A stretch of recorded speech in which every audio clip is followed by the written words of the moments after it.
I'm proud to be partnering with my very good friend, Lee Greenwood. Who doesn't love his song, God Bless the USA, in connection with promoting the God Bless the USA Bible.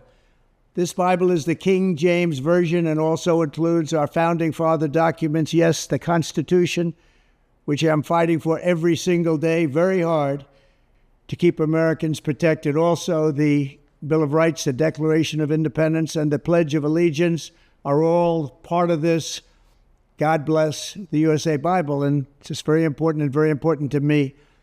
I want to have a lot of people have it. You have to have it for your heart, for your soul. A lot of people are talking about that blatantly obvious grift that Trump is executing by pushing his God Bless the USA Bible, meant to convince his supporters to buy yet another product from him. But there's so much more to this than the cash grab, though. There's a constant attempt to align Christianity solely to America, which isn't new, as every president likes to end speeches by saying, God bless America, as if God is only looking fondly upon America and dismissing every other country. It gives religious followers a sense of superiority over the world, as if our existence is based on God favoring us. But Donald Trump takes that bastardization, routinely intertwines himself and his hateful brand of politics to Christianity. The fact that they included the Bill of Rights, the Constitution, the Declaration of Independence, and Pledge of Allegiance is widely disconnected enough. But Trump likes to equate and even elevate himself above the country and God on top of it. You know, and one of the frequently asked questions is about the former president endorsing the legitimacy of this Bible for fawning followers to be given permission to read it. Pretty soon, the King James Version will be replaced by the Donald J. Trump version. Religion and Christianity are the biggest things missing from this country, and I truly believe that we need to bring them back, and we have to bring them back fast. I think it's one of the biggest problems we have. That's why our country is going haywire. We've lost religion in our country. All Americans need a Bible in their home, and I have many. It's my favorite book. It's a lot of people's favorite book. This Bible is a reminder that the biggest thing we have to bring back America and to make America great again is our religion. Religion is so important. It's so missing, but it's going to come back, and it's going to come back strong, just like our country is going to come back strong. In the end, we do not answer to bureaucrats in Washington. We answer to God in heaven. So we're short on Christianity in the country, but without missing a beat, he connects himself to that lie by claiming he's the guy that can fix the problem that he just invented. Make America Great Again equals this false version of Christianity that he's crafting. Forget the many times that he proved he has no knowledge of the Bible or its teachings. Okay. You mentioned the Bible. You've been talking about how it's your favorite book.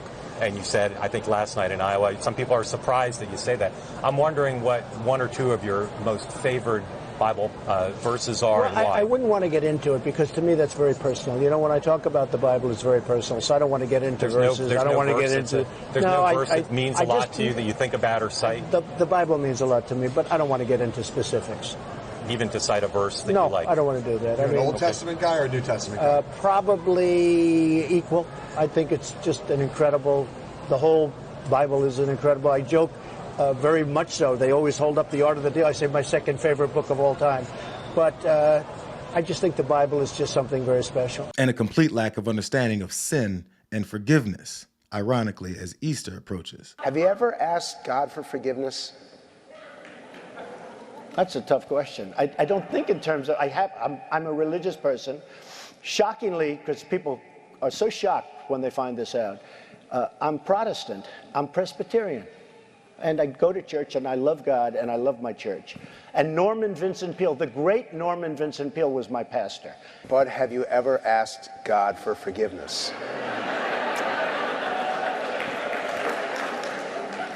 I'm not sure I have. I just go and try and do a better job from there. I don't think so. I think if I do something wrong, I think I just try and make it right. I don't bring God into that picture. I don't. Move on from missions of grabbing women any way he wants to, because as a celebrity, they just let you do it. He sees no reason to ask for forgiveness because he's never had that thought that he's done or said anything wrong or disgustingly incestuous. She does have a very nice figure. I've said that if Ivanka weren't my daughter, perhaps I'd be dating her. You know? Okay, Ivanka, what's the favorite thing you have in common with your father? Either real estate or golf. Donald, with your daughter? Well, I was going to say sex, but I can't relate that.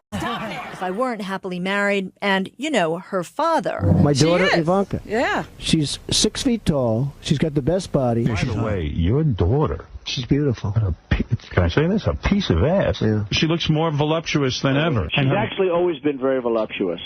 It's She's unbelievable. tall. She's almost 6 feet. You going up the escalator? I'm going to be dating her in 10 years. Can you believe it? And despite everything he's shown us, he diligently goes right back to equating himself to Jesus so that his flock will slowly replace him with the man that doesn't know or care about anything related to their proposed belief system. He put this out on Truth Social. He said, "Received this morning. Beautiful. Thank you." And he quoted, "It's ironic that Christ walked through his greatest persecution the very week that they're trying to steal your property from you. But have you seen this verse? They have also surrounded me with words of hatred and fought against me without a cause. In return for my love, they are my accusers." So leading up to the most important Christian holiday, that's the basis of the belief that you have the opportunity to reside with God in heaven, Trump can't help but to promote that he's the modern day Jesus. The blasphemy is off the charts. I mean, the Bible must have excluded the parts of Jesus' life where he took advantage of the sick and poor, slept with sinful women, and bragged to his disciples about it with locker room talk.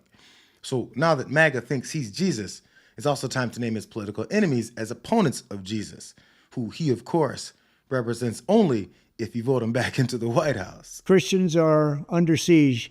We must protect content that is pro-God. We love God, and we have to protect anything that is pro-God. We must defend God in the public square and not allow the media or the left-wing groups to silence, censor, or discriminate against us. We have to bring Christianity back into our lives and back into what will be again a great nation.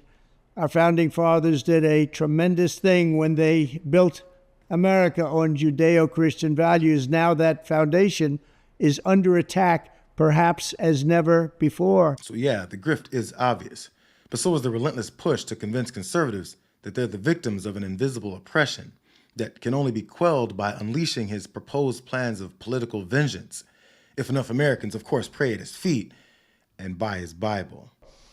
What can we do? Stand up, speak out, and pray that God will bless America again. I'm proud to endorse and encourage you to get this Bible. We must make America pray again.